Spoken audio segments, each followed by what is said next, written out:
ইয়া আল্লাহ মারছে নবী, আপনি বলতেছেন আপনি মারছেন, বলছে ওরে তোমরা তো বুঝো নাই এটা একটা ভালোবাসা।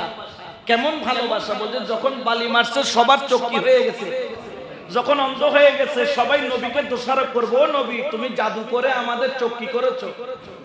এটা আয়েব, দোষারোপ করা এটা আয়েব। আয়েবটা আমার বন্ধুর জন্য বলবে সেটা আমি আল্লাহ সহ্য।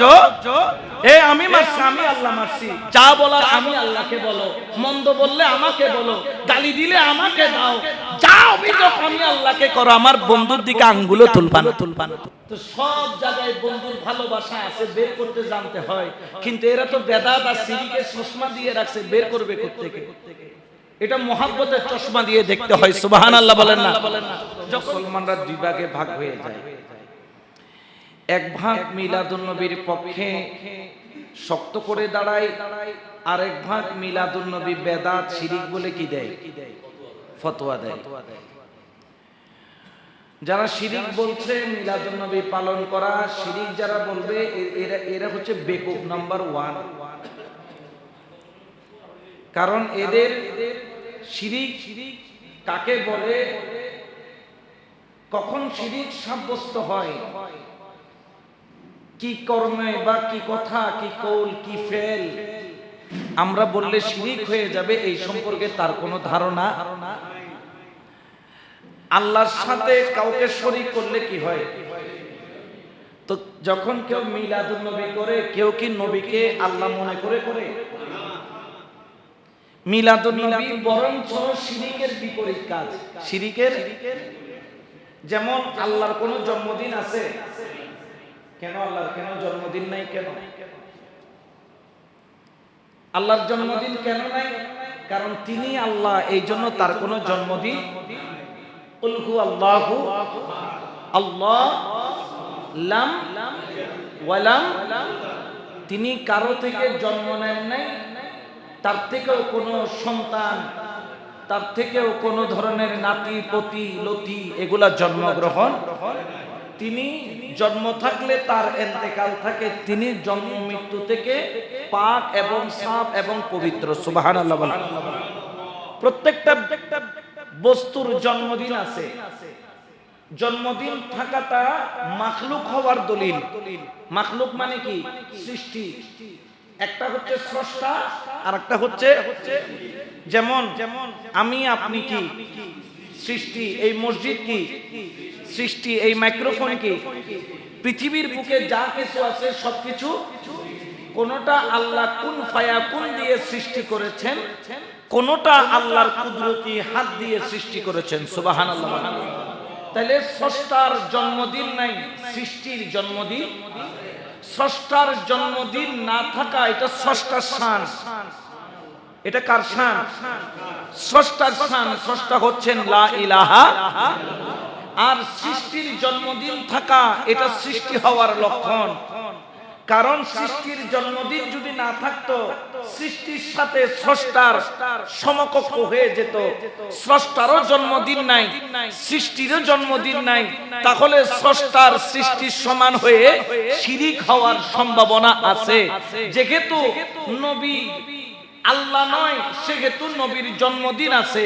যেহেতু আল্লাহ যিনি, তার কোনো জন্মদিন নাই। ভালো করে বুঝবেন বিষয়টা। স্রষ্টার কোন জন্মদিন না থাকার কারণে আমরা স্রষ্টার কোন জন্মদিন পালন। কোন সুন্নি শুনছেন যে আল্লাহর জন্মদিন পালন করতেছে? নাউজুবিল্লাহ। কেউ যদি পালন করে আল্লাহর জন্মদিন, সে তো সঙ্গে সঙ্গে ইসলাম থেকে কি হয়ে যাবে? আল্লাহ যেহেতু স্রষ্টা, আল্লাহ ব্যতীত যত কিছু আছে সৃষ্টি, স্রষ্টার জন্মদিন নাই কিন্তু সৃষ্টির জন্মদিন আছে। আর এই জন্মের একটা গুরুত্ব আছে। যেমন আমি জন্ম যদি না হতাম, আমি এখানকার ক্ষতি হতে পারতাম, তাহলে আমার জন্মের একটা কি আছে? গুরুত্ব আছে। যেমন ধরেন আমাদের দেশে সুফি মিজানুর রহমান একজন খুবই আলোচিত ব্যক্তি, একজন শিল্পপতি ব্যক্তি, একজন সমাজসেবক ব্যক্তি। তো তিনি যদি জন্ম না নিতেন, তিনি কি এত দামি হতে পারতেন? খাজা বাবার জন্ম না নিলে 90 লক্ষ মুসলমান এই যে আমরা দেখতেছি কোটি কোটি মুসলমান এশিয়া, এটা আউলিয়া কেরামের অবদান। এটা কার অবদান? বিশেষ করে খাজা গরিবে নওয়াজ। তো তিনি যদি দুনিয়াতে জন্ম না নিতেন, তিনি কি ইসলামের খেদমত করতে পারতেন? তাহলে জন্মের একটা কি আছে গুরুত্ব। যেমন ধরেন প্রধানমন্ত্রী, উনি যদি জন্ম না নিতেন তিনি প্রধানমন্ত্রী হতে পারতেন? তিনি এত দামি কেমনে হলেন? জন্ম নেওয়ার। তাহলে জন্মের একটা কি আছে গুরুত্ব আছে। তো আমরা যারা নবীর মিলাদুন নবী পালন করি, নবীর চাইতে ইম্পর্টেন্ট কোন ব্যক্তি পৃথিবীর বুকে নাই। আমরা তাকে কেন স্মরণ করি? কারণ তার মাধ্যমে ঈমান পাইলাম, তার মাধ্যমে কলমা পাইলাম, তার মাধ্যমে কোরআন পাইলাম, তার মাধ্যমে নামাজ পাইলাম, তার মাধ্যমে আখলাক পাইলাম, তার মাধ্যমে রোজা পেলাম, তার মাধ্যমে হজ পেলাম, তার মাধ্যমে যাকাত পেলাম, তার মাধ্যমে জান্নাত পেলাম, এবং তার মাধ্যমে আল্লাহকেও পেলাম। বড় করে বলো সুবহান। তো তার কি গুরুত্ব নাই? অবশ্যই তার একটা কি আছে গুরুত্ব। আমাদের দেশে যারা মিলাদুন নবীকে অস্বীকার করে, তারা কিন্তু 16 ডিসেম্বর আসলে বিজয় দিবস কি করে? জোরে বলেন না কি করে? কারণ বাংলাদেশ এটা কি 1971 সালে আগে কি বাংলাদেশের ভূমি ছিল না? ছিল। এটা স্বাধীন হয়েছে 16 ডিসেম্বর, স্বাধীনতা দিবস আমরা পালন করি। কেন? এই বাংলাদেশকে আমরা ভালোবাসি। কিন্তু হুজুররা কিন্তু নিজেরাও 16 ডিসেম্বর কি করে? পালন করে, দিবসকে পালন করে। আমি বললাম 16 ডিসেম্বর যেরকম দিন, 15 ডিসেম্বরও সেরকম দিন, আবার 14 ডিসেম্বরও সেরকম দিন। তো 16 ডিসেম্বরের এত দাম কেন? আপনারা আলাদাভাবে পালন করেন কেন? খেলাফতে মজলিস বলেন, ছাত্র আন্দোলন বলেন, চরমনার পীর সাহেব বলেন, বড় বড় রাজনৈতিক দল জামাত ইসলামী বলেন, প্রত্যেকে দেখি 16 ডিসেম্বরে তারা বিজয় মিছিল বের করে, বিজয় জুলুস বের করে। তখন বললাম ভাই এটা কেন পালন করেন? বলে আজকে 16 ডিসেম্বর। আমি বললাম 15 ডিসেম্বরও যেই, 16 ডিসেম্বরও সেই, 14 ডিসেম্বরও যেই, 16 ডিসেম্বরও সেই, প্রত্যেকটা দিন তো সমান। বলছেন না, সমান হতে পারে, কিন্তু বাংলাদেশের মানুষের জন্য 16 ডিসেম্বরটা দামি। কারণ এই বাংলাদেশের মানচিত্র স্বাধীনতা পেয়েছে 16 ডিসেম্বর। আমি বললাম তাহলে 12ই রবিউল আউয়ালও দামি। কারণ যিনি না আসলে কুল কায়নাতে আমরা কলমা পেতাম না, ঈমান পেতাম না, নামাজ পেতাম না, হজ পেতাম না, কাবা পেতাম না। কাবার মধ্যে 360 মূর্তি ছিল। যিনি পাক সাফ করেছেন তিনি রহমাতুল লিল আলামিন।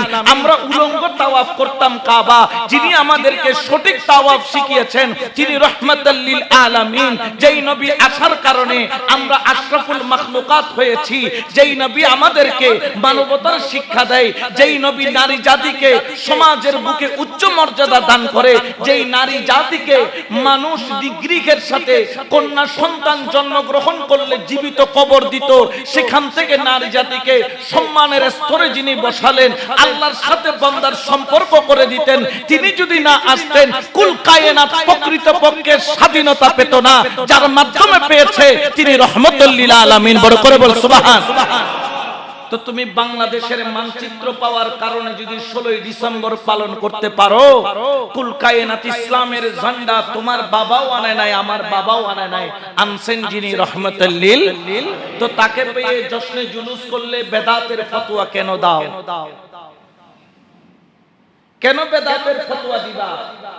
কি কারণে বেদাতের ফতোয়া দিবে? শিরিকের ফতোয়া দিবে? শিরিক তো আছেই না এখানে। শিরিক আসার কোনো সম্ভাবনা নাই।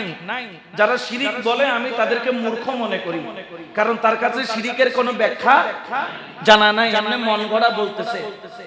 এখন আসেন আমরা যে মিলাদুন নবী পালন করি, আমাদের অনেকে বলেন হুজুর আপনারা দয়াল নবীর মিলাদুন নবী পালন করেন, নবীর আবির্ভাব দিবস জন্ম দিবস পালন করেন, নবীর মৃত্যু দিবস কেন পালন করেন না?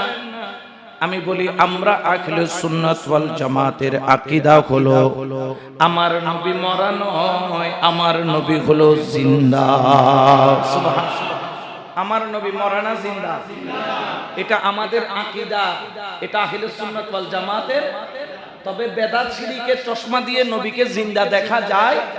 নবীকে জিন্দা দেখতে হলে আশিকের নজর লাগে। এই জন্য তো সিদ্দিক আকবর বলতেছেন, আমি ইন্তেকালের পরে আমার লাশটা জানাজার পরে আমার নবীর রওজায়ে আতহারের সামনে দরজার কিনারায় রাখবা।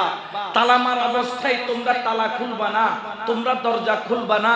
সামনে লাশটা রেখে বলবে বন্ধুর সাথে বন্ধু দেখা করতে আসছে, যদি বন্ধু অনুমতি দেয় তাহলে আবু বকর সিদ্দিককে বন্ধুর পাশে দাফন করা হবে। যদি বন্ধু অনুমতি না দেয় আবু বকর সিদ্দিককে জান্নাতুল বাকির মধ্যে দাফন করা হবে। খোদার কসম, তালা কারো খোলা লাগে নাই, অটোমেটিক তালা খুলে তখন ভিতর থেকে আওয়াজ আসলো, ওরে আমার সাহাবীরা, বন্ধুকে বন্ধুর সাথে মিলিয়ে দাও। বড় করে বল সুবহানাল্লাহ। তো যদি মরা হইতো ভিতর থেকে আওয়াজ আসতো। আল্লামা রিফাই রাহমাতুল্লাহ আলাইহি স্বপ্ন যোগে প্রতিদিন তিনি দয়াল নবীর হাত মুবারক চুম্বন দিতেন। ইন্ডিয়ায় আল্লামা রিফাই যখন মক্কায়ে মুকাররমায় গেলেন, মদিনা মুনাওয়ারায় গেলেন, গিয়ে কাঁদতেছেন, ইয়া রাসূলুল্লাহ, স্বপ্নে আপনার হাতে 1000 বার চুমা দিছি, লক্ষবার চুমা দিয়েছি। আজকে তো আমি আপনার সামনে, আপনি আমার সামনে, আজকে তো দুজনের সামনে মন চাইতেছে আপনার হাতে চুমা দিতে, কিন্তু কেমনে দিব? 10,000 মানুষ সাক্ষী আছে। আপনি ইতিহাস ঘাটেন, আপনি সেখানে পাবেন। আপনি আল্লামা রিফাই রাহমাতুল্লাহ আলাইহির জীবনী গ্রন্থ আপনি দেখেন, সেখানেও পাবেন। 10,000 মানুষ তখন মদিনা মুনাওয়ারায় রাসূলে আকরামের রওজা ঘিরে ছিল।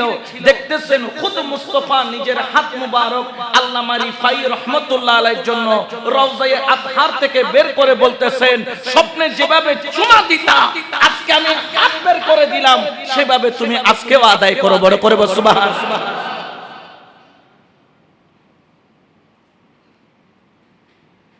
তো এই আকীদা হলো আমাদের, আমার নবী মরা নাকি জিন্দা।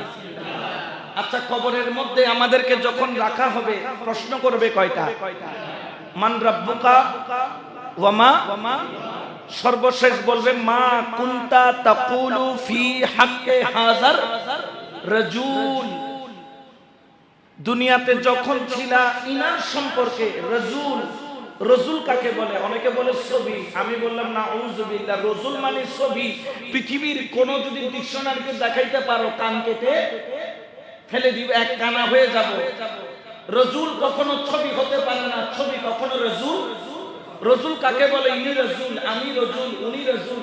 রজুল মানে যিনি নড়াচড়া করতে পারেন, রক্তে মাংসে দুনিয়াবি হাইসিয়তে যেরকম আমি আপনার সামনে, আপনি আমার সামনে, ইনাকে বলা হয় রজুল বা মানুষ, যেটাকে বলেন না কেন। দুনিয়াতে যখন ছিলা এই ব্যক্তিত্ব সম্পন্ন ব্যক্তি সম্পর্কে তুমি কি কি বলতা একটু বলো। আশিকেরা তখন দয়াল নবীকে দেখবে, বলবে ইয়া রাসূলুল্লাহ, ইয়া হাবিবাল্লাহ। বড় করে বলেন না সুবহানাল্লাহ। তাহলে কবরে কি মরা নবী আসবে না জিন্দা নবী আসবে? জিন্দা নবী আসবে। এই জন্য আমাদের আকীদা নবী মরা না জিন্দা? আমাদের আকীদা নবী জিন্দা। এই জন্য তো হযরত নূরউদ্দিন জঙ্গি রাহমাতুল্লাহ আলাইহির জীবনী পড়বেন, দেখবেন ওনার আমল উনি স্বপ্নে দেখতেছেন যে দুইজন নীল চোখওয়ালা ব্যক্তি রাসূলে পাক সাল্লাল্লাহু আলাইহি ওয়াসাল্লামের শরীর মুবারকের উপর অত্যাচার করার জন্য হাত বাড়াচ্ছে।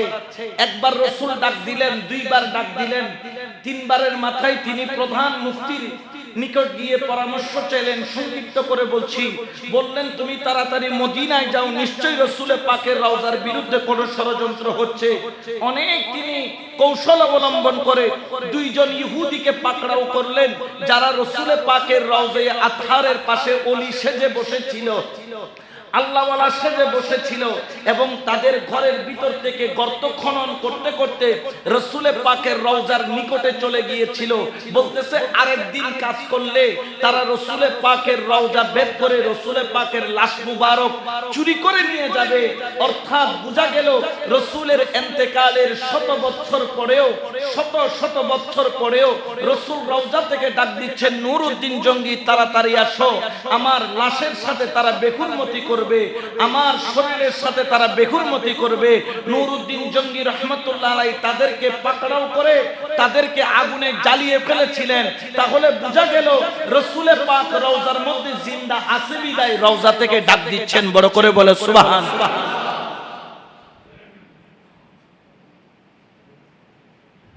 তাহলে আমরা রাসূলের মৃত্যু দিবস পালন করি না।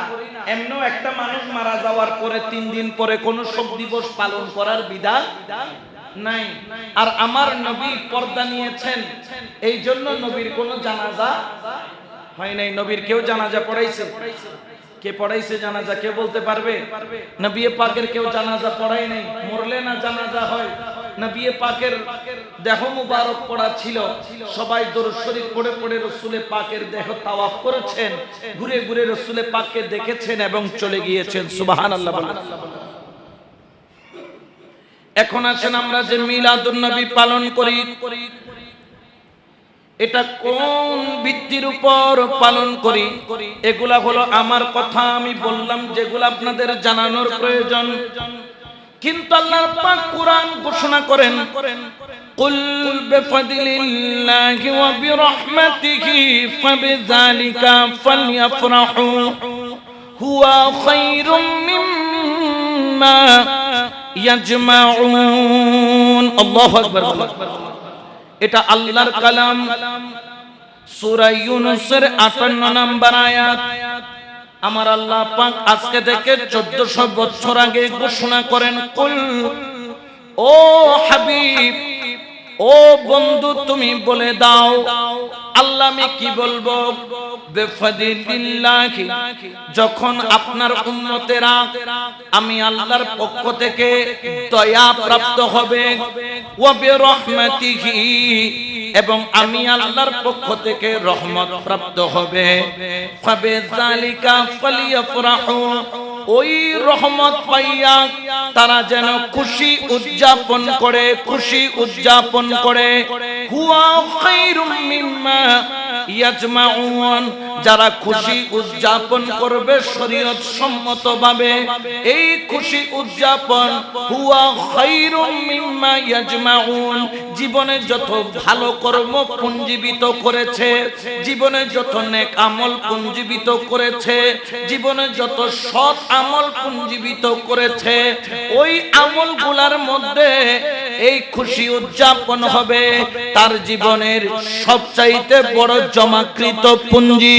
অর্থাৎ এই খুশি উদযাপন এটা বেকার যাবে না, এটা আল্লাহর কাছে কোনো মূল্যহীন থাকবে না। এই খুশি উদযাপন জেনে রাখো, আমি আল্লাহ তোমাদেরকে এজাজত দিলাম, রহমত পাইয়া, দয়া পাইয়া তোমরা খুশি উদযাপন করো। আপনি বলবেন, হুজুর এখানে তো খুশির কথা বলেছে রহমত পাইয়া, দয়া পাইয়া, এখানে তো নবীর নাম বলে নাই। আমি বললাম, একজনকে ভাই ঝগড়া করার দরকার নাই, রহমত বলতে তুমি কি বুঝো? একজন বললেন, পৃথিবীর বুকে আমার মা আমার জন্য রহমত। আমি বললাম, আমি তসলিম করলাম। আরেকজন বললেন, বাবা রহমত। আমি বললাম, তসলিম করলাম। কেউ বললেন, সূর্যের রহমত, কারণ সূর্যের আলো ছাড়া ফসল ফলে না। আমি তসলিম করলাম। কেউ বলেন, চন্দ্র রহমত, কারণ রাত হলে ঘুম যাইতে আরাম হয়। আমি তসলিম করলাম। কেউ বললেন, ব্যবসা রহমত, কারণ ব্যবসা থাকলে টাকা থাকে, আর টাকা না থাকলে মূল্য থাকে না। আমি তসলিম করলাম। কেউ বললেন, সন্তান রহমত, আগের ওয়ারিস গুলাকে, বংশধরকে চালানোর জন্য ওয়ারিসের প্রয়োজন হয়, এই জন্য সন্তান রহমত। কেউ বললেন, অক্সিজেন রহমত। আমি বললাম, কেন? বলে, হুজুর যখন করোনা হয়েছিল অক্সিজেনের এত দাম আগে বুঝি নাই। অক্সিজেন রহমত, জমিন রহমত, আসমান রহমত, পানি রহমত, খাদ্য রহমত। আমি বললাম, পৃথিবীর বুকে তুমি যেটাই যেটাই রহমত বলো আমি তসলিম করে নিলাম, কিন্তু জেনে রাখো, মা রহমত, বাবা রহমত, দাদা রহমত, দাদি রহমত, জমিন রহমত, সূর্য রহমত, বৃষ্টির রহমত, কুল কায়নাতে আল্লাহর সৃষ্ট সৃষ্টি তোমার যা প্রয়োজন সব কিছুর রহমত, কিন্তু তাদের জন্য যিনি রহমত হয়ে আসলেন আমার আল্লাহ বলেন, মায়ের জন্য যিনি রহমত, বাবার জন্য যিনি রহমত, সন্তানের জন্য যিনি রহমত, ব্যবসার জন্য যিনি রহমত, তোমার জন্য যিনি রহমত, সূর্যের জন্য যিনি রহমত, চন্দ্রের জন্য যিনি রহমত, ওয়ামা আরসালনাকা ইল্লা রাহমাতাল লিল আলামিন। আল্লাহু আকবার। অর্থাৎ রহমত বললাম ঠিক আছে, কুল কায়নাতের জন্য যিনি বড় রহমত তিনি হলেন আর কেউ নয় আমার নবী, আপনার নবী, কুল কায়নাতের নবী, আমার রাহমাতাল লিল আলামিন। সুবহানাল্লাহ। তাহলে নবীর চাইতে বড় কোন রহমত আর আছে? আর রহমত পাইয়া কি কাঁদতে বলছে না খুশি উদযাপন করতে বলছে? খুশি হওয়ার জন্য বলছে কে? কিন্তু বেজার হয়ে গেছে মোল্লা, বেজার হয়ে গেছে কে? খুশি হওয়ার কথা বললেন কে? রহমত পাইয়া ফালিয়া ফরাহু, খুশি আনন্দ তোমরা প্রকাশ করো, তবে শরীয়তের পন্থায়। কিসের পন্থায়? যেমন মানুষ খুশিতে হাসে না, জোরে বলেন না, হাসে কি? হাসে, তবে হাসার মধ্যে একটা হচ্ছে গিয়ে তাবাসসুম, একটা দেখে, একটা কাহা কাহা। হাসি কয় প্রকার? কয় প্রকার? একটা হচ্ছে তাবাসসুম, একটা দেখে, একটা কাহা কাহা। এখানেও অনেকে মুস্কি মুস্কি হাসতেছে। হাসতেছেন কেন সে নিজে জানে কি জন্য হাসতেছে। ওই হাসাটা সুন্নাত, ওই হাসাটা কি? ওটার বিনিময়ে সওয়াব আছে, বলেন না সওয়াব। আর একটা হচ্ছে দেখে, একটু দাঁত দেখে হাসে, ওটাও কিন্তু না যায় নয়, ওটা যায়। কিন্তু আর একটা আছে কাহা কাহা, হাসতে হাসতে আলা জিব্বা পর্যন্ত দেখা যাওয়া, ওই হাসি দেওয়া কি হারাম বলে নয়, হাসি দেওয়া এটাকে বলে অট্টহাসি। কি হাসি? অট্টহাসি। তো আমরা খুশি উদযাপন করতে পারবো কেমন ভাবে? যেটা শরীয়ত সম্মত ভাবে। সুবহানাল্লাহ বলেন। যেমন মিলাদুন নবীতে জুলুস হয়, এটা কি শরীয়তের বাইরের কাজ? জোরে বলেন না, বাইরের কাজ। অনেকে বলবেন হুজুর এই যে 12 রবিউল আউয়াল জুলুস হচ্ছে, এটা শরীয়তে কোথায় পাইছেন? আমি বললাম এটা নবীর জীবনীতে হইছে, নবীর হায়াতে জুলুস হইছে। অনেকে বলবেন হুজুর এগুলা হচ্ছে কি আপনার মন গড়া কথা। আমি বললাম মন গড়া কথা নয়। যেই দিন রাসূল পাক মক্কা থেকে মদিনায় হিজরত করতেছে, মক্কা থেকে হিজরত করতেছে রহমাতাল লিল, এটা কি মিথ্যা নাকি নাকি সত্য? সাথী ছিল কে? সিদ্দিকে আকবর। যখন সাথী হয়ে মক্কা থেকে মদিনায় যাচ্ছে, পথের মধ্যে একটা গুহার মধ্যে কয়দিন ছিল? 3 দিন 3 রাত। 3 দিন। আচ্ছা আমার নবী 3 দিন 3 রাত সেখানে কেন ছিলেন? কেউ জানেন? অনেকে বলেন যে নবী কাফেরের ভয়ে ছিলেন। বলেন না নাউজুবিল্লাহ। কাফেরের ভয় কি নবীকে করা লাগে? নবী যখন হিজরতের সময় বের হচ্ছিল তখন কাফেরের তলোয়ারের নিচে দিয়ে বের হয়েছিল। কিসের তলোয়ার? ধরেন এই জায়গায় 2 জন তলোয়ার নিয়ে দাঁড়ায় আছে, নবীকে মারার জন্য রাসূল তাদের তলোয়ার নিচ দিয়ে বের হলো। কেমনে বের হলো? আল্লাহ বলেন বন্ধু আপনি এক মুষ্টি কি নেন? বালি নেন। এটা কি করেন? নিক্ষেপ করেন। যতগুলা কাফের আছে রাসূলকে মারার জন্য আসছে, সবার চোখ কি হয়ে গেছে? অন্ধ। ওয়ামা রামাইতা ইয রামাইতা ওয়ালাকিন্নাল্লাহ রামা। আল্লাহ বলছেন যে বন্ধু এটা তুমি মারো না, এটা আমি আল্লাহ মারছি। দেখেন যখন বালি মারছে বলতেছে কে মারছে, কিন্তু জগতে দেখছেন নবী মারছে। কে মারছে? নবী মারছে, তাতে কোনো সন্দেহ আছে? কিন্তু আল্লাহ বলে যে কে মারছে? ই আল্লাহ মারছে নবী। আপনি বলতেছেন আপনি মারছেন। বলছে ওরে তোমরা তো বুঝো না, এটা একটা ভালোবাসা। কেমন ভালোবাসা? বলছে যখন বালি মারছে সবার চোখ কি হয়ে গেছে? যখন অন্ধ হয়ে গেছে সবাই নবীকে দোষারোপ করবো, নবী তুমি জাদু করে আমাদের চোখ কি করেছো। এটা আয়েব, দোষারোপ করা এটা আয়েব। আয়েবটা আমার বন্ধুর জন্য বলবে সেটা আমি আল্লাহ সহ্য। আমি মারছি, আমি আল্লাহ মারছি। যা বলার আমি আল্লাহকে বলো, মন্দ বললে আমাকে বলো, গালি দিলে আমাকে দাও, যা অভিযোগ আমি আল্লাহকে করো, আমার বন্ধুর দিকে আঙ্গুলও তুলবা না। তো সব জায়গায় বন্ধুর ভালোবাসা আছে, বের করতে জানতে হয়। কিন্তু এরা তো বেদাত আর শিরকে চশমা দিয়ে রাখছে, বের করবে কোত্থেকে? এটা মহব্বতের চশমা দিয়ে দেখতে হয়। সুবহানাল্লাহ বলেন না? যখন হিজরত করতেছে 3 দিন 3 রাত তিনি গুহার মধ্যে ছিলেন কেন? অনেকগুলা তাফসীরের মধ্যে একটা তাফসীরের এরকম আছে, যেই দিন নবী মক্কা থেকে মদিনায় হিজরত করছেন সেই দিন 12ই রবিউল আউয়াল ছিল। 3 দিন আগে গেলে তো 12ই রবিউল আউয়াল। এই জন্য 3 দিন গর্তের ভিতরে রাসূল পাককে রেখেছেন। রাখার পরে যখন মদিনায় গেলেন, আমার কামলিওয়ালা নবীকে সম্মান জানিয়ে দফ বাজিয়ে সাহাবায়ে কেরামগণ মদিনাবাসীগণ দরুদ পড়ে পড়ে কসিদা পড়ে পড়ে মানকাবাত পড়ে পড়ে রাসূল পাককে জয়ধ্বনি দিয়ে দিয়ে মদিনার গলি থেকে মদিনার প্রান্ত থেকে বর্ডার থেকে রাসূলকে ইস্তেকবালিয়া জানালেন। এটার নাম হলো জশ্নে জুলুস, ঈদে মিলাদুন নবী। সবাই তখন জবানে বলেছিল তালাআল বাদরু আলাইনা মিন সানিয়াতিল বাদা ওয়াজাবা শুকরু আলাইনা মা দাআ লিল্লাহি দা। সুবহানাল্লাহ বলেন না? তো এই যে নবীকে নিয়ে ঢুকেছে, কি করতে করতে ঢুকেছে? জুলুস। কি করতে করতে? তো নবীকে নিয়ে কি জুলুস হয় না? এখন তারা খুঁজে পায় না। কেন পাবে? প্রত্যেকে পাবে। ওই যে বললাম, এক চোখে আছে বেদাত, এক চোখে আছে শিরিক। এই বেদাত আর শিরিকের চশমা দিয়ে মিলাদুন নবীর জুলুস দেখা যায়। আশিকের নজর দিয়ে দেখলে নবীর জীবনীতেও জুলুস পাওয়া যায়। সুবহানাল্লাহ বলেন। তাহলে আমার আল্লাহ পাক রব্বুল আলামিন কোরআনে বলেন, তোমরা দয়াল নবীকে পাইয়া রহমত পাইয়া ফালইফরাহু, তোমরা খুশি উদযাপন করো।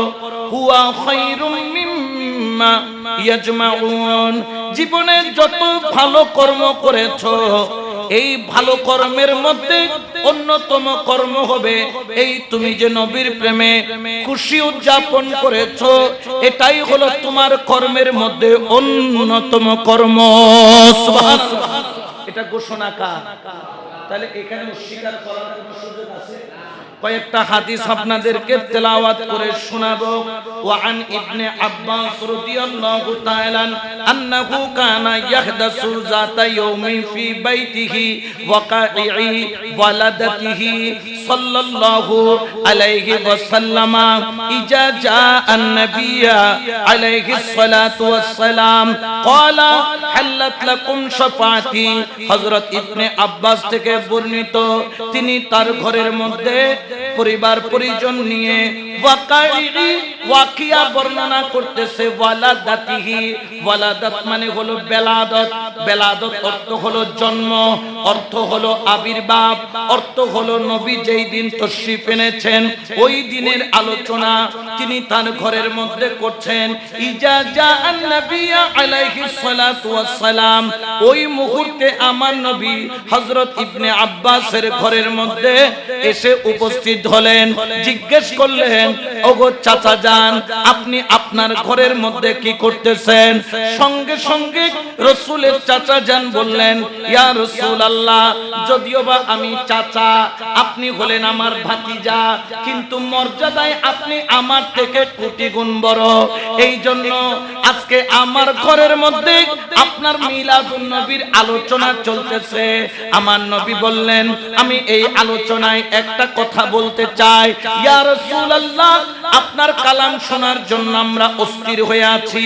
তখন নবী পাক বললেন, ওয়াকালা হাল্লাত লাকুম শাফাতি, আজকে আমি নবী ঘোষণা করলাম, যারা এই ঘরের মধ্যে আমি নবীর মিলাদ, আমি নবীর জন্ম, আমি নবীর আবির্ভাব নিয়ে আলোচনা করছেন, অর্থাৎ মিলাদুন নবী পালন করছেন, আমার আল্লাহর তরফ থেকে নবী জানিয়ে দিলেন কিয়ামতের ময়দানে সবাই আপনার পর হতে পারে, কিন্তু আমি নবী ওয়াদা করলাম আল্লাহ লাকুম শাফাতি, কিয়ামতের ময়দানে আমি নবী আপনাদের জন্য সুপারিশ করব, সুপারিশ করব। বড় করে বলেন সুবহান।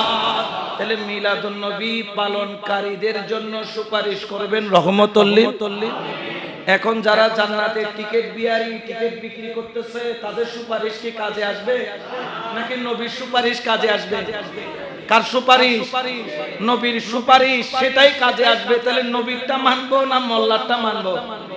নবীরটা মানবো, কারণ নবী বলছেন তোমাদের জন্য কিয়ামতের ময়দানে আমি সুপারিশ করব যারা মিলাদুন নবী পালন করছো, নবীর প্রশংসা করছো, ওয়াকিয়া বর্ণনা করতেছো, ওয়ালাদাতিহি আমি নবীর আবির্ভাব সম্পর্কে। সুবহানাল্লাহ বলেন। আরেকটা হাদিস হযরত আবী দারদা রাদিয়াল্লাহু তাআলা থেকে রওয়ায়াত, ক্বালা মারারতু মা'আন নাবিয়্যা, সবাই বলেন সাল্লাল্লাহু আলাইহি ওয়াসাল্লামা, একদিন আমার কামলি বলেন নবীর সঙ্গী হয়ে আমি আবী দারদা সফর সঙ্গী হলাম, নবীর সাথে বের হলাম ইলা বাইতিল আমিরিল আনসার, আমের আনসার নামের এক ব্যক্তির ঘরে, আনসারী সাহাবীর ঘরে আমি নবী আবী দারদাকে নিয়ে উপস্থিত হলাম। যখন সেখানে গেলাম দেখলাম ইয়ালামু, আমি জানতে পারলাম, ওয়াকাইউ ওয়ালাদাতিহি লিআবনাইহি ওয়া আশিরাতিহি, ওই ঘরের মধ্যে তার পরিবার নিয়ে, তার এলাকাবাসী নিয়ে কি করতেছেন আমার কামলিওয়ালা নবীর ওয়াকাইউ ওয়ালাদাতিহি, নবীর মিলাদুন নবীর আলোচনা চলতেছে। কিসের আলোচনা? মিলাদুন নবীর আলোচনা চলতেছে। একলা নয়, যেমন মীরবাড়িতে গতবার মিলাদুন নবী করছে পুরা এলাকা, এরকম পুরো এলাকা নিয়ে মিলাদুন নবী চলতেছে। তামান নবী গেলেন, জিজ্ঞেস করলেন কি করলেন, কি করতেছো তোমরা? ইয়াকুলু হাযাল ইয়াউম, সঙ্গে সঙ্গে বললেন ইয়া রাসূলুল্লাহ হাযাল ইয়াউম, হাযাল ইয়াউম, হাযাল ইয়াউম, আজকে হলো 12ই রবিউল আউয়াল। সুবহানাল্লাহ বলেন। আজকে আপনার জন্মদিন, আপনার বেলাদত দিবস। হাযাল ইয়াউম, আজকে আপনার বেলাদত দিবস ইয়া রাসূলুল্লাহ। তো আমার নবী কামলিওয়ালা নবীকে বললেন, এই জন্য আত্মীয় স্বজনকে দাওয়াত দিয়ে আমার নবীর প্রশংসা করছি। ফাকালান নবী সাল্লাল্লাহু আলাইহি ওয়াসাল্লাম, আমার কামলিওয়ালা নবী বললেন, জানো ও আমিরুল আনসার, ইন্নাল্লাহা ফাতাহা আলাইকা আবওয়াবার রাহমা, তোমরা যে মিলাদুন নবী পালন করছো এই মুহূর্তে আমার আল্লাহ কি করতেছে তোমরা জানো? তারা বললেন ইয়া রাসূলুল্লাহ আমরা তো জানি না। আমার নবী বললেন আমি জানি, এই মুহূর্তে যেখানে মিলাদুন নবী চলছে ওই অবস্থানের উপর আমার আল্লাহ একটা দরজা খুলে দিয়েছেন। দরজা কিসের দরজা? বলে এটা কোন দুনিয়াবি দরজা নয়, এমপির দরজা নয়, মন্ত্রীর দরজা নয়, প্রধানমন্ত্রীর দরজা নয়, ধনকূপের দরজা নয়, কোন মতওয়াল্লির দরজা নয়, কোন কমিটির দরজা নয়, দুনিয়াবি কোন দরজা নয়। আমার আল্লাহ এই মুহূর্তের মধ্যে তোমাদের উপর একটা রহমতের দরজা খুলে দিয়েছে। দরজাটা কত বড়? মানুষ যত বড় দরজাও হয় তত বড়, আল্লাহ যত বড় আল্লাহর রহমতের দরজাটাও তত বড়। আল্লাহকে আর দিল্লিকে আর 3 ফিট টেনে 7 ফিট টেনে, আল্লাহ মহান, আল্লাহর রহমতের দরজাটাও মহান। শুধু তাই নয়, এইখানে শেষ করে নাই, ওয়া মালাইকাতুহু ওয়া ইস্তাগফিরুনা লাকুম, আল্লাহর রহমতের ফেরেশতারা ওই মাহফিলকে ঘিরে ধরেছে যেখানে মিলাদুন নবী চলে, মিলাদুন নবী চলে, রহমতের ফেরেশতারা ঘিরে, সেখানে আল্লাহর রহমতের ফেরেশতারা ঘিরে রেখেছে কেমন ভাবে? বলে যখন সন্ত্রাস ধরে চারিদিক দিয়ে ঘিরে, এটা সেরকম নয়, জমিন থেকে আরশ পর্যন্ত রহমতের ফেরেশতারা ঘিরে রেখেছে। সবাই হাত তুলতেছে আল্লাহ। এখানে কতগুলা নবীর পাগল, নবীর আশিক দেখা যায়, নবীর প্রেমিক দেখা যায়, নবীর দেওয়ানা দেখা যায়, নবীর কতগুলা প্রেমিক দেখা যায়। আল্লাহ আমরা রহমতের ফেরেশতারা সাক্ষী হয়ে গেলাম। আল্লাহ এই মিলাদুন নবীর উসিলায় আল্লাহ তুমি তাদের জীবনের গুনাহকে maaf করে দাও। তাহলে গুনাহ মাপ চাচ্ছে ফেরেশতারা, রহমতের দরজা খুলে দিয়েছেন কে? তো এটা কি খারাপ না ভালো? জোরে বলেন না খারাপ না ভালো? শুধু তাই নয়, নবী নিজেও সোমবারে রোজা রাখতেন। কেন? আমার কামলিওয়ালা নবী রাহমাতুল লিল আলামিন তার পাক জবানে বলেন, ওয়া আন আবি কাতাদা রাদিয়াল্লাহু তাআলা আন্না রাসূলুল্লাহি সাল্লাল্লাহু আলাইহি ওয়াসাল্লাম সুইলা আন সাওমিন ইয়াউমিল ইসনাইন। আমার নবীকে জিজ্ঞেস করা হলো, ইয়া রাসূলুল্লাহ আপনি সোমবার কেন রোজা রাখেন? ক্বালা যালিকা ইয়াউমু উলিদতু ফীহি, কারণ এই সোমবার আল্লাহ দুনিয়ার বুকে আমাকে প্রেরণ করেছেন। বারে রবিউল আউয়াল কি বার ছিল? এই সোমবার নবী জন্মদিন, এই জন্য নবী নিজেই রোজা রেখে পালন করতেন। শুধু পালন করতেছে তা নয়, এবং বলতেছে ইয়াউমা বুইস্তু, এবং এই সোমবারে আল্লাহ আমাকে এই জমিনে প্রেরণ করেছে। তাহলে ঈদে মিলাদুন নবী খুদ রাসূল নিজেও কি করেছে? পালন করেছেন। তো যেগুলা আমাদের এই এখানে পালন করা হয় এগুলাকে অনেকে বেদাত বলে। নাউজুবিল্লাহ, কেন বেদাত বলে আমরা জানি না। এই মিলাদুন নবীতে নাত পড়ে, কি পড়ে? এটা কি বেদাত? নাত পড়া কি বেদাত নেই? কেউ যদি বলে নাত পড়া বেদাত, আপনার জুতা তার গালে চলে যাবে না? ওই তো বিয়াদব। নবীর নাত পড়ার জন্য নবীর আমাদের মসজিদে মেহরাব একটা, নবীর বাইত আপনার মসজিদে নববীতে মেহরাব কয়টা? একটাতে নবী খুতবা দিতেন, আর একটা শুধু নাত পড়ার জন্য রাখছেন। সেখানে কি করতেন? নাত পড়তেন, মানকাবাত পড়তেন, শের শায়রি করতেন। আমার কামলিওয়ালা নবীর শানে নাতে মুস্তাফা সেখানে চলতো। তাহলে আমরা যখন জুলুস করি তখন মিলাদুন নবীর এখানে নাচ চলে কি চলে না? জশ্নে আমাদের রাসূল আল্লাহে আল্লাহ, জশ্নে আমাদের রাসূল আল্লাহে আল্লাহ, বিবি আমিনা কে ফুল আল্লাহে আল্লাহ, বিবি আমিনা কে ফুল আল্লাহে আল্লাহ। আল্লাহে আল্লাহ বলো, আল্লাহে আল্লাহ বলো, আল্লাহ হে আল্লাহ বলো, আল্লাহ হে আল্লাহ, আল্লাহ হে আল্লাহ বলো, আল্লাহ হে আল্লাহ। হে দুआ हो गई कबूल अल्लाह হে আল্লাহ, জশ্নে আমদে রাসূল আল্লাহ হে আল্লাহ। সালাত নিয়া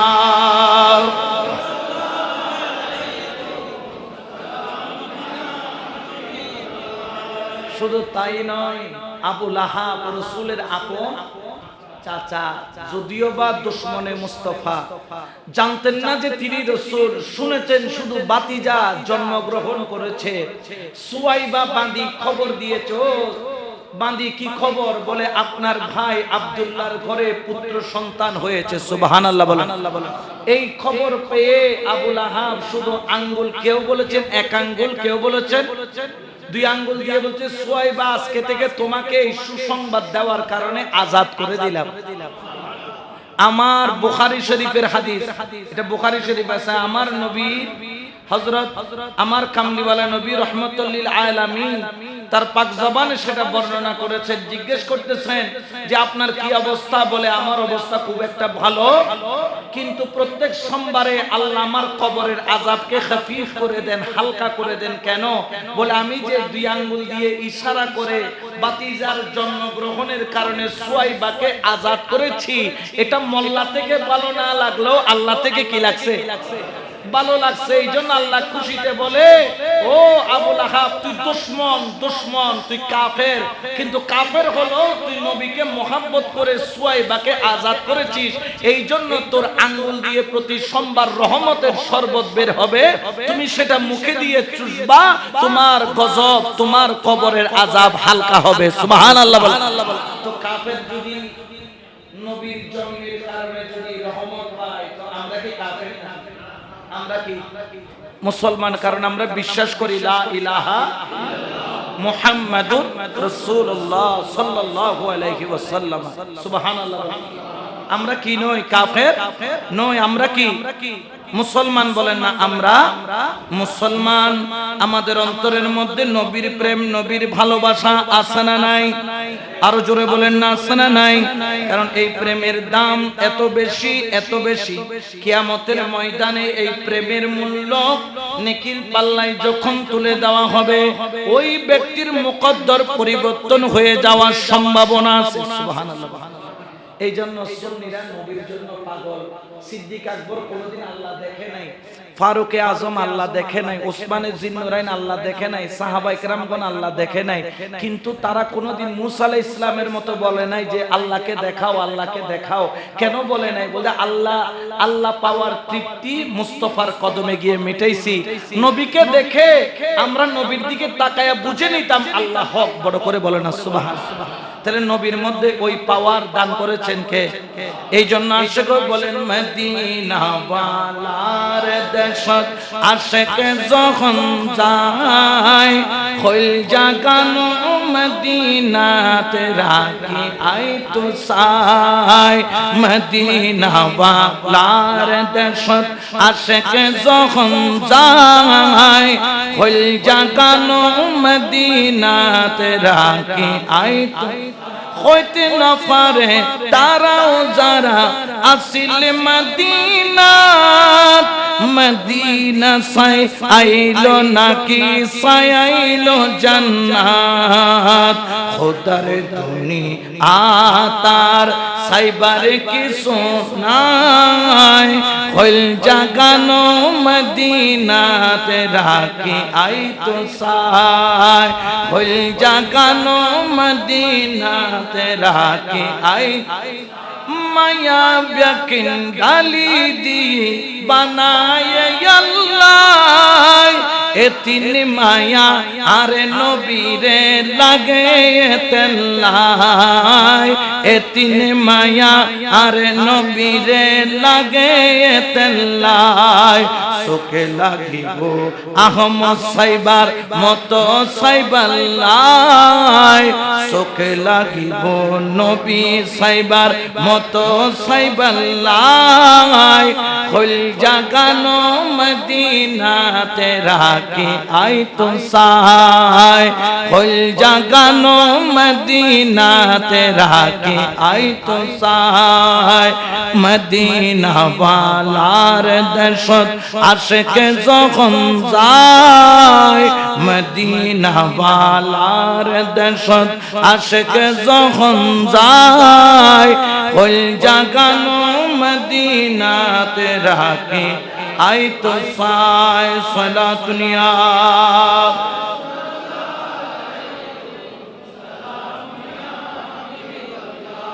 আবার আমাদের সমাজে কিছু মানুষ আছে যারা মিলাদুন নবী মানে, কিন্তু ঈদ কত হুজুর আমরা তো মিলাদুন নবী মানি। খালি আপনাদের সাথে আমাদের একটা শব্দ নিয়ে কি বলছি, ঈদ শব্দ নিয়ে। আমরা তো শুধু ঈদুল ফিতর আর ঈদুল, এই দুই ঈদ বাদ আর কোনো। আমি বললাম বেকুব, আপনি লেখাপড়া কি দান তুলতে তুলতে করেছেন, নাকি মাদ্রাসায় শুধু দান তুলেছেন আর সই তুলেছেন, মানুষের ঘরের টাকা তুলেছেন, জাকাত ফিতরা তুলেছেন, লেখাপড়া তো করেন নাই? ঈদ শব্দের অর্থ কি? খুশি। ঈদ শব্দের অর্থ তোর নবীর মিলাদ, আপনি খুশি না বেজার? কয় তা তো খুশি, তা তো এই খুশির আরবি কি? ঈদ। ঈদুল ফিতরও খুশি, ঈদুল আজহাও খুশির ঈদ। তো ঈদ ঈদ শব্দটা আসলে যে শুধু এখানে ঈদুল ফিতর আর ঈদুল আজহা তা কিন্তু। আমি বললাম এই দুই ঈদ ছাড়াও আরো ঈদ। বললেন কোথায় আছে, কেমনে আছে? আমি বললাম শোনো কেমনে আছে, তাহলে শোনো। হাদিস শরীফের মধ্যে পাওয়া যায়, ইন্না হাযা ইয়াউমুল ঈদ জাআলাল্লাহু লিল মুসলিমিন। শুক্রবার মুসলমান জাতির জন্য কিসের দিন? আজকে কিসের দিন? গরিবের জন্য কিসের দিন? তাহলে ঈদ কি শুধু দুইটা নাকি আরো আছে? শুক্রবার কিসের দিন? আচ্ছা বলেন তো, শুক্রবার বছরে একটা না 52টা? তাহলে দুই ঈদের পরও আরো 52 ঈদ। 52 কোথায় নিবে? এটা কোন পকেটে রাখবে? এটা তো হজম করার মতো শক্তি তোমার নাই। আবার আরেক হাদিসে বলতেছে, ইন্না ইয়াউমাল জুমাতি ইয়াউমাল ঈদ। জুমার দিন কিসের ঈদ? ঈদের দিন। হাদিস শরীফ আরো আছে। এখন প্রশ্ন হলো সাহাবীরা এটা বুঝবেন ভালো করে, আমরা ঈদ শব্দ কেন ব্যবহার করি। এই রাসূলের পাককে এক সাহাবী আরজ করলেন, ইয়া রাসূলুল্লাহ, শনিবারও আল্লাহর, রবিবারও আল্লাহর, সোমবারও আল্লাহর, মঙ্গলবারও আল্লাহর, বুধবারও, বৃহস্পতিবারও, তো শুক্রবার কেন ঈদের দিন হলো? আমার নবী বললেন, শুক্রবার আমরা কিসের নামাজ পড়ি? জুমার নামাজ পড়ি, এই জন্য কিসের দিন? তা আবার বললেন, ইয়া রাসূলুল্লাহ, আরেকটা প্রশ্ন বলে কি, শনিবার, রবিবার, সোমবার, মঙ্গলবার, বুধবার, বৃহস্পতিবার, এই 6 দিন কি অপরাধ করছে? আমরা কেন শুক্রবার জুমার নামাজ পড়ি?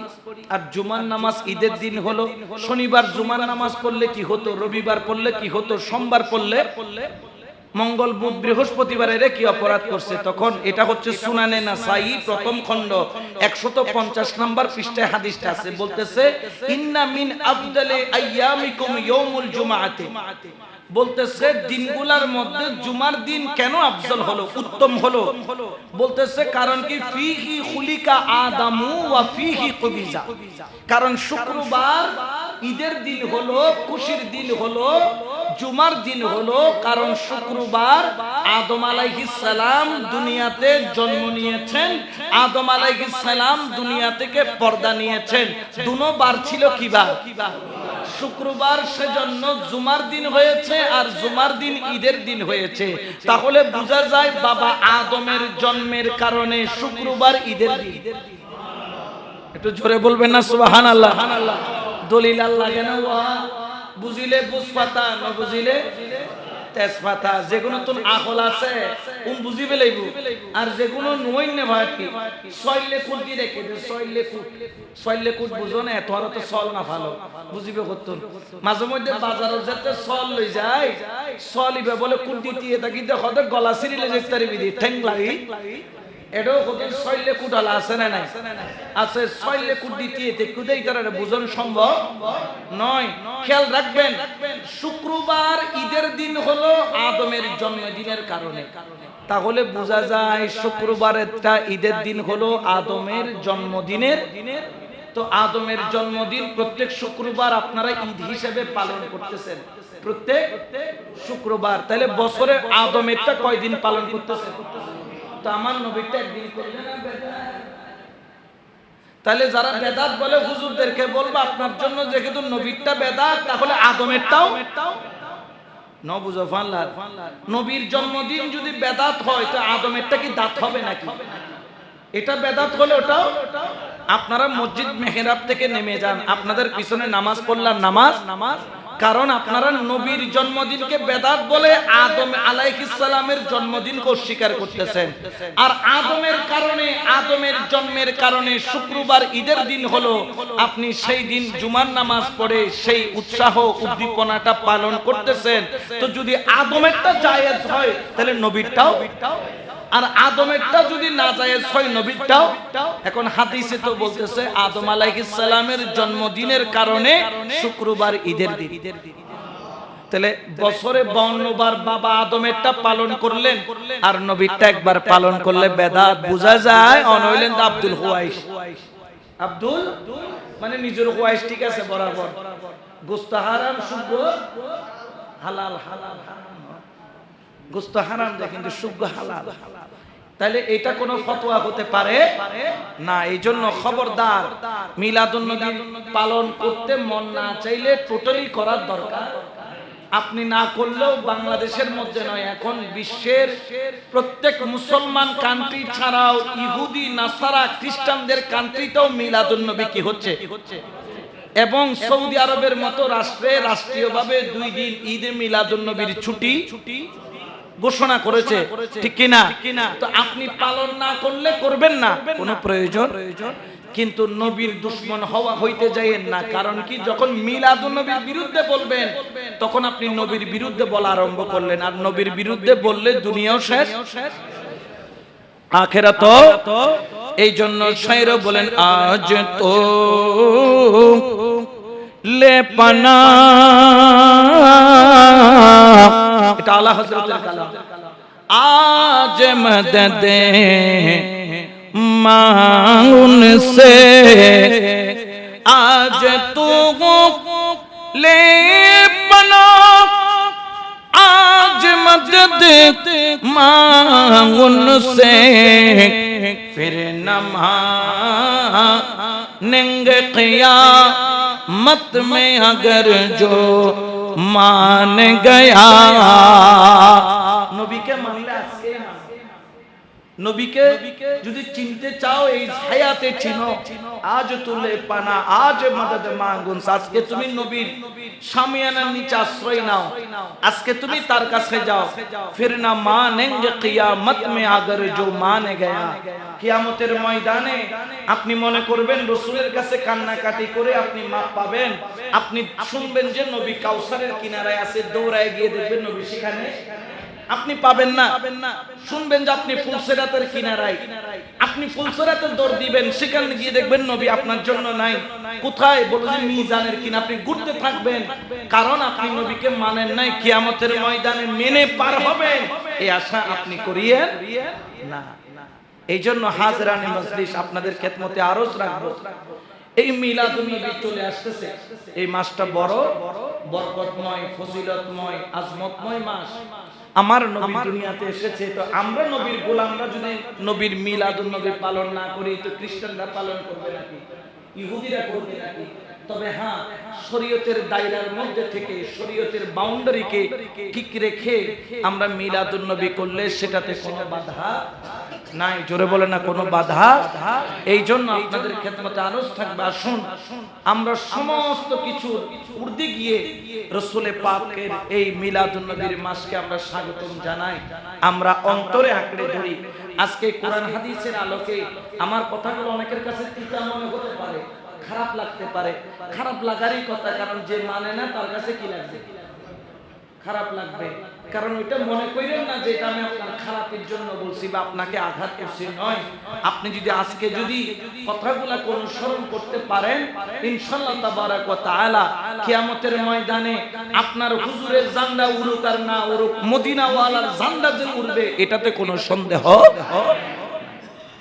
আমার নবীর ঝান্ডা উড়বে আমার নবীর পতাকা উড়বে আমার নবীর ঝান্ডা সমুজ্জ্বল থাকবে এটাতে কোনো সন্দেহ আরে আমি মরার পরে তো জান্নাতি না জাহান্নামী সেটা তো মান রাব্বুকা ওয়া মা দীনুকা মা কুনতা তাকুলু ফি হাক্কি হাযার রাসূল এই তিন প্রশ্নে এখতিয়ার হয়ে গেছে আমি জান্নাতি না জাহান্নামী কিয়ামত তারপরও কেন আসবে আমার নবীর শান দেখানোর জন্য দেখ যে মুস্তাফার মাকাম কি সবাইকে আল্লাহ তুলে দেখাবে মুস্তাফার মাকাম মুস্তাফার শান আমি তো জান্নাতি না জাহান্নামী কবরে গিয়ে সিদ্ধান্ত হয়ে গেছে ফিদা তো সেখান থেকে চলতে চেষ্টা তারপর কিয়ামতের কি দরকার এটা আমার নবীর শান দেখানোর জন্য নবীর মাকাম দেখানোর জন্য আসা আইনা বা আসা রব্বুকা মাকামাম মাহমুদা দেখানোর জন্য আল্লাহ পাক কিয়ামতের ময়দান সাজাবেন আল্লাহ সেই কিয়ামতের ময়দানে মুস্তাফার গোলাম বনে আল্লাহর বান্দা বনে আল্লাহর প্রকৃত বন্ধুর আশিক বনে দাঁড়ানোর জন্য আল্লাহ আমাদেরকে তৌফিক দান করুক আমিন।